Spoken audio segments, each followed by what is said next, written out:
बच्चों ये क्वेश्चन देखिए आप लोग इसको, ये हमारा चैप्टर है हेलोल्केन्स हेलोरिन्स।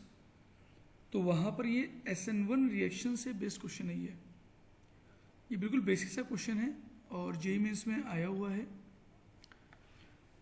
तो इसमें क्या है कि SN1 के मैकेनिज्म के बारे में डिस्कशन किया गया है कि हेलोजन पहले निकल रहा है, आयन पेयर बॉन्ड बना एंड सॉल्वेंट की हेल्प से यहाँ पर सप्रेशन हो रहा है। नाउ न्यूक्लियोफाइल जो Y- है वो R+ पे अटैक कर रहा है, तो RY बन गया और X- बन गया यहाँ पर। तो SN1 रिएक्शन में R+ शुड बी स्टेबल, ठीक है। तो इसका बेटा हम लोग सोल्यूशन लिख लेते हैं।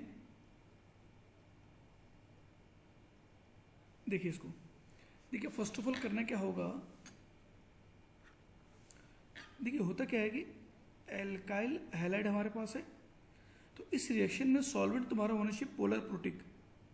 तो पोलर प्रोटिक होने की वजह से सॉल्वेंट क्या होगा, हेलोजन से बॉन्ड बनाएगा, क्योंकि R+ पे R पे पॉजिटिव, X पे पार्शियल नेगेटिव है। तो इस पोलैरिटी की वजह से सॉल्वेंट यहाँ पर बॉन्ड बनाएगा, इससे हाइड्रेशन करेगा और उसकी वजह से ये बॉन्ड यहाँ ब्रेक होगा।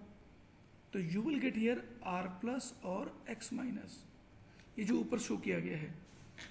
एंड इसके आसपास सॉल्वेंट तुम्हारा आ चुका है।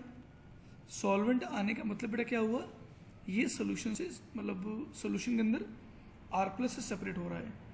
नाउ न्यूक्लियोफाइल तुम्हारा आएगा एंड न्यूक्लियोफाइल इस R+ पर अटैक करेगा और ये बना देगा RNU + X-, ऐसे बन गया जो हमारा ऊपर ऑलरेडी मेंशन्ड है। तो इसमें होना क्या चाहिए बेटा, जैसे पहला पार्ट देखिए, इसमें reaction is favoured by weak nucleophile. अगर स्ट्रॉन्ग न्यूक्लियोफाइल हुआ, अगर स्ट्रॉन्ग इधर की अगर स्ट्रॉन्ग न्यूक्लियोफाइल हुआ तो पहले वो अटैक करेगा और साथ में बॉन्ड तोड़ रहा होगा। तो यहाँ पर RNU और X- आ जाएगा, मतलब सॉल्वेंट का यहाँ पर कोई खास रोल ही नहीं हुआ हमारे पास। तो ये हमारी एक तरह से होती है SN2 रिएक्शन। ये SN1 नहीं है, SN2 है। और SN2 में बेटा लेते हैं हम लोग पोलर अप्रोटिक सॉल्वेंट। और जो SN1 रिएक्शन है बेटा, इसमें लेते हैं polar protic solvent, polar protic solvent. तो यहां पर हमारे पास जो डी ऑप्शन है, the reaction is favoured bye non polar solvent, तो ये बेटा सही नहीं है, बिकॉज ये सपोर्ट करेगा किसको, SN2 को बेटा। नाउ फिर से पहला ऑप्शन देखते हैं, the reaction is favoured by weak nucleophile, बिल्कुल सही है, क्योंकि वीक न्यूक्लियोफाइल क्या होगा, इस R पे अटैक नहीं करेगा, पहले X सॉल्वेट होगा बेटा, सोल्यूशन मतलब R+ से फ्री होगा। यही तुम्हारा बेटा क्या होता है, स्लो स्टेप यहीं पर आ जाता है। इसी को हम लोग क्या बोलते हैं, rate determining step, and which depend upon this factor. तो अगर बेटा हम SN1 के लिए रेट लिखना चाहें, रेट ऑफ रिएक्शन, तो क्या होता है, constant K into RX, alkyl halide, ठीक है। तो पहला पार्ट हमारा बेटा सही हो गया। Second part, R+ would form if substitute is bulkier, substitute ना बल्कियर।